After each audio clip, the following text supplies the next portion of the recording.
الحمد لله الذي لا يبلغ مدحته القائلون ولا يحصي نعماءه العادون ولا يؤدي حقه المجتهدون والحمد لله الذي من علينا بمحمد صلى الله عليه وآله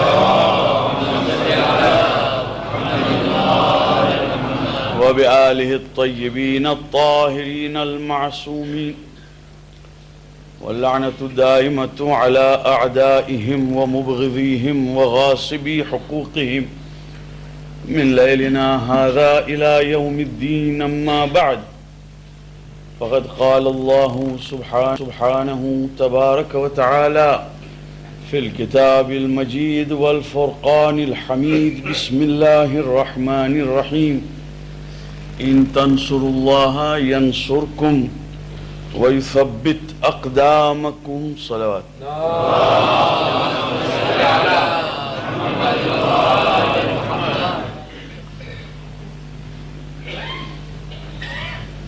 The night is the night of Ashura, in which culminates the whole tragedy of Karbala, which we have started commemorating from the 1st of Muharram till today. Tonight, it is my intention to present a summary, at the same time draw the attention of all of us to what actually Ashura means. What is the meaning of the night of Ashura and what is the meaning of the day? It was at the time of our sixth Imam, Imam Jaffer Sadiq Salawatullah, that on one particular day of Ashura, one of the poets who used to present Marthia in elegy the way we do it here, but of course their own, he said, Yabna Rasulullah, today I have come with a new elegy, a new marthia, and in which I have said something I would like you to appreciate with particular attention. Imam alayhi salam said, yes, by all means, what is it? And one of the couplets said, Kullu ardhin Karbala wa kullu yawmin Ashura. Every land is Karbala and every day is Ashura. Imam alayhi salam told him that you have summarized the philosophy of the martyrdom of Imam Hussain. When this was very aptly repeated by Ayatullah al-Uzama, Sayyid Ruhullah al-Musawi al-Khomeini in Iran, it of course gained currency and became popularly known. But of course this was said at the time of our sixth Imam. Tonight, Bibi Fatima Salamullah alayha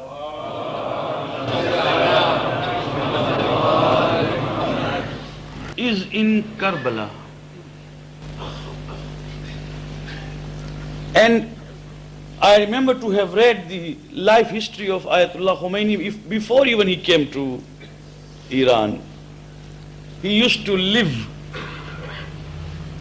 in the madrasa of Agha Burujardi in Najaf, which was just opposite Imam alayhi salam's haram.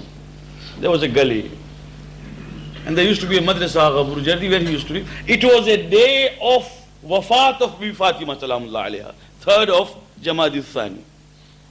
And he had announced, Ayatollah Khomeini, that there will be a majlis. There will be aza today, before the Iranian revolution. I'm talking of those early days. And a zakir, one who will read majlis, was summoned by Agha to come and read the marthia. And the zakir somehow was delayed by 5 or 10 minutes. And Ayatollah himself came and sat. People thought that he will wait for the zakir to come, but the moment he sat down, he started weeping, and he wept actually, with loud voice. And the word he said, Fatima Zahra, when you said when the Prophet died, صبت علي مصائب لو أنها صبت على الأيام صرنا لياليا. So much of calamities, adversities have come upon me, O Allah subhanahu wa ta'ala, that if these overwhelmed day they will fall into night. You actually saw and foresaw what was going to happen in the whole episode of Karbala, up to the martyrdom of Imam Hassan Askari. Everything, every episode, every tragedy on Ahlul Bayt is the reason why we should pay a tribute to only one person, and that is Fatima Zahra salam.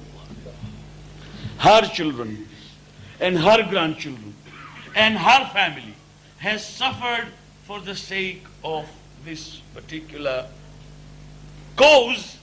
The cause is Islam and the perpetuation of the word of God. And if I don't speak tonight, then I am not going to get this gathering again till perhaps inshallah, whenever Allah wills. So you'll have to bear with me for a few minutes. Much as at the moment as I'm talking to you, I'm running high temperature myself and I'm totally indisposed. But I feel that it is my duty to say something tonight, that which has been in my mind for the last 10 nights. This is going to be the summary of it. And that is that today, some few months back, when the world of communism was told by Ayatollah Khomeini that you better wrap up the whole thing, and the edifice is now falling and collapsing, our people, some of them our own mu'mineen, some of them our own ulama, started joking and ridiculing the old man, saying that he must have gone senile. The system which is represented by something called a superpower on earth cannot crumble. People were not prepared to believe what Ayatollah was telling. And I have with me books which were written 60 years before even Ayatollah Khomeini said, when the challenge was given by the ulama of Shia, especially from Iran, telling them that this whole structure was now soon to crumble. It cannot hold on forever. But when Ayatollah told them, he told them about a few months before he passed away. Even at that particular moment, the world was not prepared to accept it. But whatever he said was prophetic, and it came to transpire. And the world today has seen what is happening. But he has also said that another system which is called capitalism will also very soon crumble. And now I say that when the two systems fought, capitalism versus socialism or communism, the world was experiencing the Cold War. And the Cold War is now over. But there is a need for the system to go on. There is a need to manufacture an enemy so that they can fight with the enemy while the world goes on. And this is the reason why I myself heard, and many of you might have heard, on BBC, it was clearly a debate in which it was mentioned that now that communism has already fallen to pieces, we must still be alive and aware of one enemy who is still living, and that enemy is Islam. Islam. It was said unabashedly. It was said without any shame. There was no word minced. It was very clearly that Islam is, and then I thought I might have misheard. I thought that I might have not understood properly.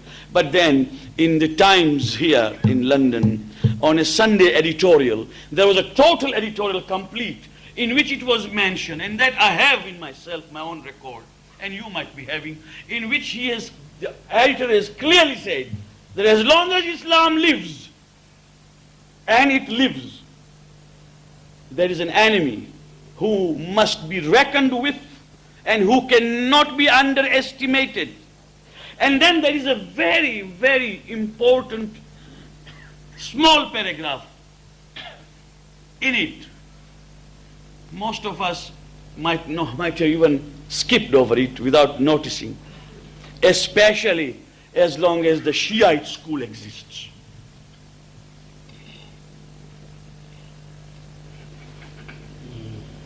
Today, the whole world is set against Islam. And if we say, Kullu ardin Karbala, wa kullu yawmin Ashura, it means even today, we all have got to understand that we have got to stick to the lessons of Imam Hussain alayhi salam. There is a challenge of Karbala. Even today, there is a challenge of Ashura. Even today, we have got to prepare ourselves. How?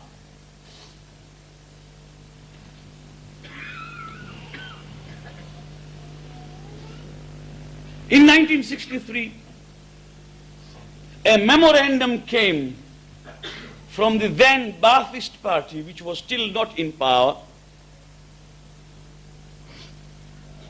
The authors of the Ba'athist party manifesto wrote in that the influence of Shia school in Iraq will remain forever as long as there are three threats. One, as long as the marja'iyat, that means Mujtahid and Hawza of Shia school of faith is in Najaf and Samarra and Karbala. One.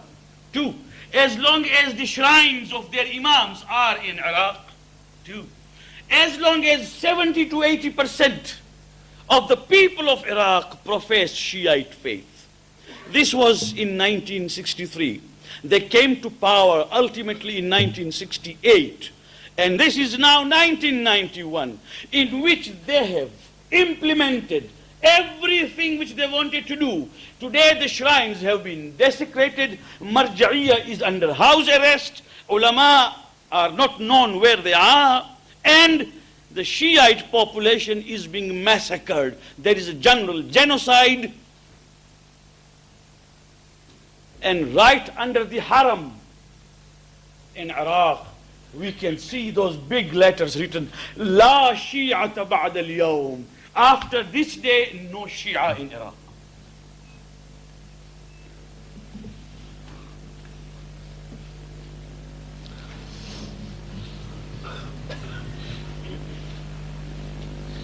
And do we understand and realize our responsibility today? Where are we? Asleep. When we ourselves cannot understand the gravity of the situation because we simply are not interested. And Islam is just a label. I'm born in the family and therefore I'm a Muslim. And on the day of Ashura we will assemble to weep and go away and forget about it, while Hussein ibn Ali wants us tonight to commit. As long as Yazidiyya is there, every one of us has got to rise the same way as Hussein ibn Ali rose. How? On the night of Ashura, Imam Hussain alayhi salam extinguished and put out the light. We know this. He put out the light. It was a night like this. He put off the light. And he told everyone who was there to go. They want my blood. They don't want your blood. You are released, can go. And when he put on the light again, there were about 72 to 112, whatever. All others had left. When they had left, Imam alayhi salam asked these remaining people why they don't go. And they said, we would like to renew our oath of allegiance to you. Hazrat Abbas alayhi salam, Hur, Abis, Shawzab, all of these stood one after the other and said, Hussein, this is only one life. If we were given repeatedly, life after life, we would have gone and sacrificed every life on this day of Karbala. Zuhair ibn al-Qayn said, Mawla, if I were given 1,000 times life, I would have sacrificed every living breath for you, for Islam in Karbala. So what was there? There was a renewal of oath of allegiance. On the night of Ashura, there has got to be a renewal. Every one of us, wherever he sits, he just extends his hand in the air and says, Ya Hussein, this is my hand. I extend it unto you, and I swear the oath of allegiance that I shall be with you and for you. If I am not praying, I shall start praying from today. If I am a drunkard, I shall leave that. If I indulge in vices, I will leave them. And I will follow the tenets of Islam.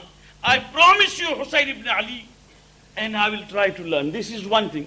And second thing is, unless and until, my brothers and sisters, unless and until we do not learn how to do Amr bil Ma'ruf and Nahy anil Munkar, to enjoin good and forbid evil, very important thing, within our own homes and the homes of our friends, unless we don't have that care and courage to tell the people that this is wrong and this is right.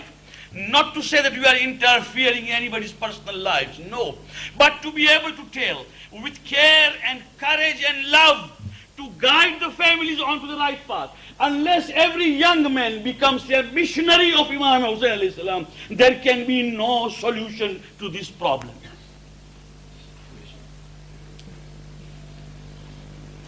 And I don't say this as criticism. Wallah, I do not mean a criticism. I am making an appeal to any lady, any woman who believes in Imam Hussein and also believes in Janab Zainab, that tonight is the night when she will definitely make it a promise that she will be with hijab.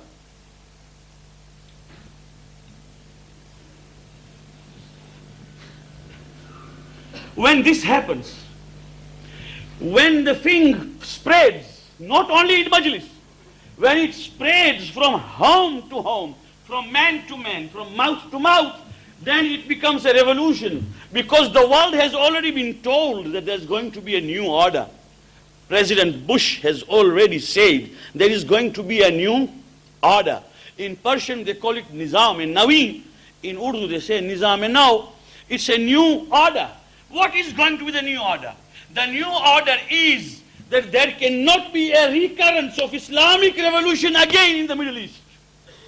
Not only in the Middle East, nowhere in the world. There has got to be no rejuvenation or no reanimation of Islam. Any society which tries to bring and reinvigorate Islam to make it again vigorous will be subdued and suppressed by cajoling, by power, by bribery, by giving them good positions. We know all these things. We know this because we have been offered. And today, if we, men like me, if we would have accepted this, we would have been somewhere where perhaps no one of you could have even reached us with that amount of money and that amount of position. But we discarded it because we always looked at Hussein ibn Ali salawatullahi wa sallam. Every intelligent person is being used. The moment you are intelligent and you are an intellectual, either KGB wants to buy you or CIA wants to buy you. And they want to buy you for the sake of only one thing, that you may speak that word which is not Islamic. Speak that word which is the word of Yazid.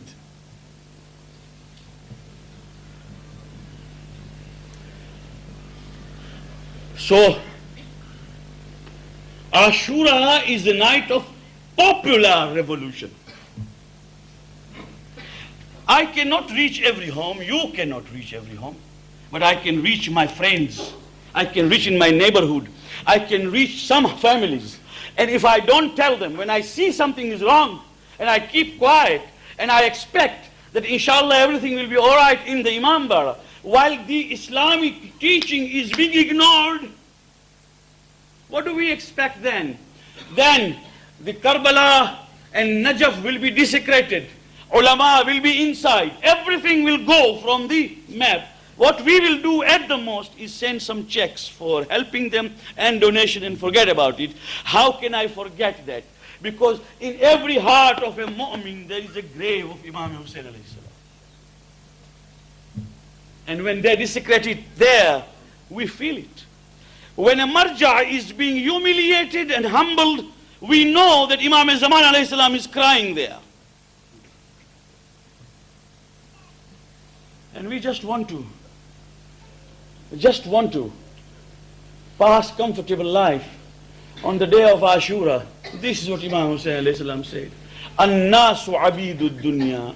People are servants of this world. وَالدِّينَ عَلَىٰ أَلْسِنَتِهِمْ لَعِقٌ. Deen in their mouth is just a spoonful of some honey, some small teaspoon of sweet, just put in the mouth. يُحِيطُونَ بِهِ مَا دَارَتْ مَعِيشَتُهُمْ وَمَا دَرَّتْ مَعِيشَتُهُمْ. They go on turning the spoon in their mouth, enjoying it as long as life is comfortable. وَلَمَّا مُحِّصُوا بِالْبَلَاءِ. When the trial and tribulation starts and Allah tests them, قَلَّ الدَّيَّانُونَ. There are very few people are then religious. Imam said this on Ashura Day.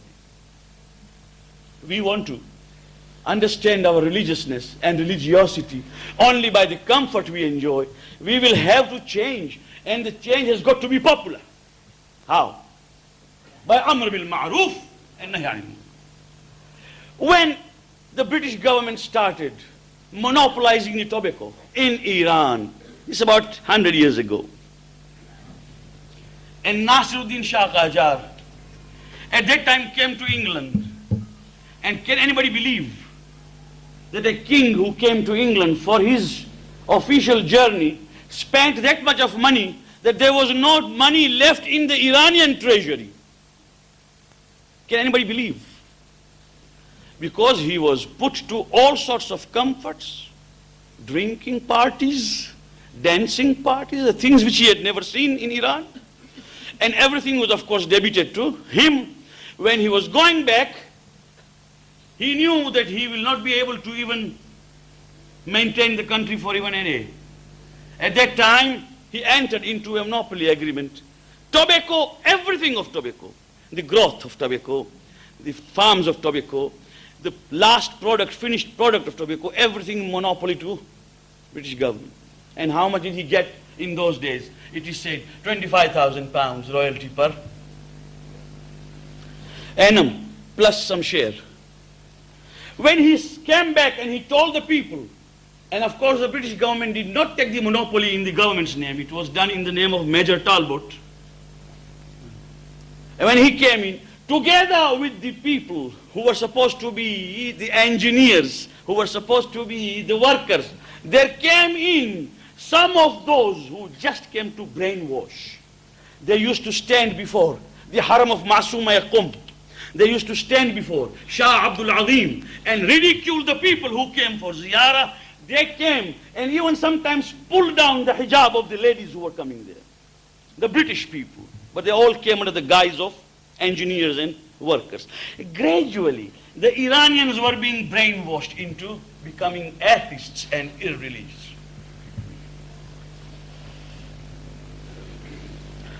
And ulama started.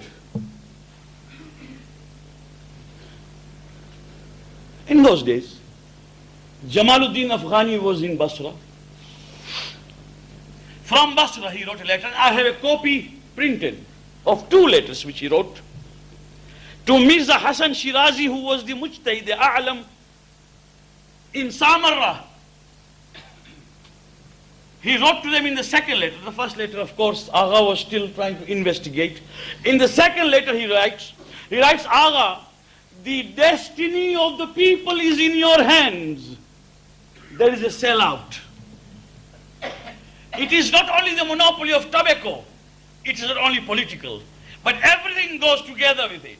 The people, the colonialism that has worked in India, in Pakistan, Pakistan was not there, alhamdulillah, in East Africa, wherever, whichever colonialism, in Madagascar, wherever, the colonial power did not only exploit us politically, they changed our notion of religion. We became proud if we were like them. Slavery. And Agha issued a fatwa from there.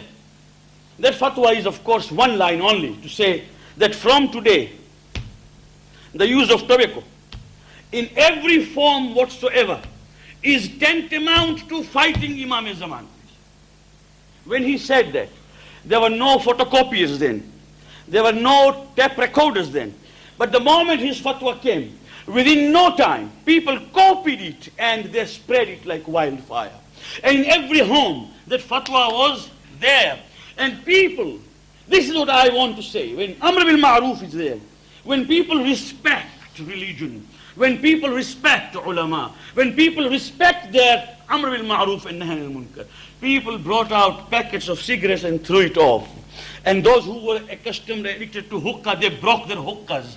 And there was one man in Isfahan who was holding his cigarette depot. He himself set the whole depot on fire, saying that cigarette and all forms of tobacco is haram.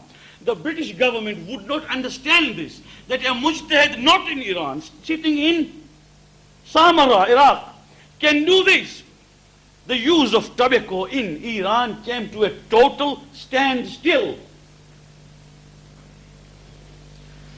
And on that day, when Nasruddin Shah entered his haram, he was used to having a huqqah, of course with a golden chillum. And his queen on that day did not serve. Now, of course, he was expecting the queen to come, or at least the housemaid to come and serve. He said, "Where is my huqqah?" And the housemaid said, "The queen has refused." In fact, not only has she refused, she has broken it down into pieces. So she asked the queen, "Who gave this order?" And the answer she gave is historical.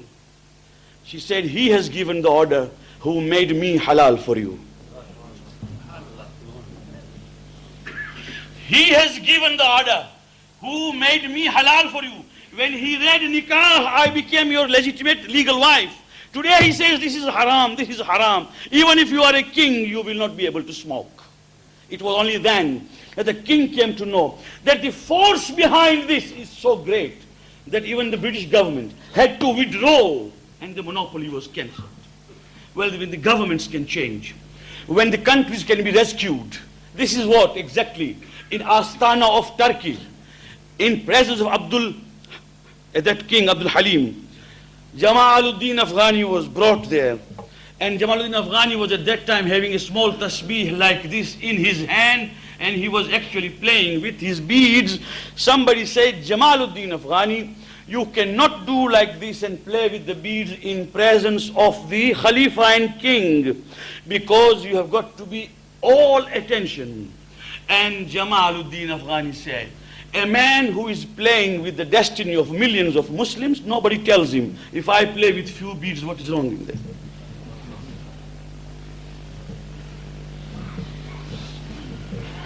So there can be no realization of Ashura.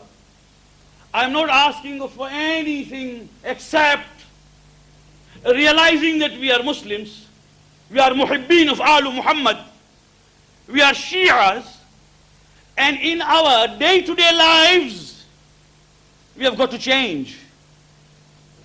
We have got to adopt the teachings of Ahlul Bayt.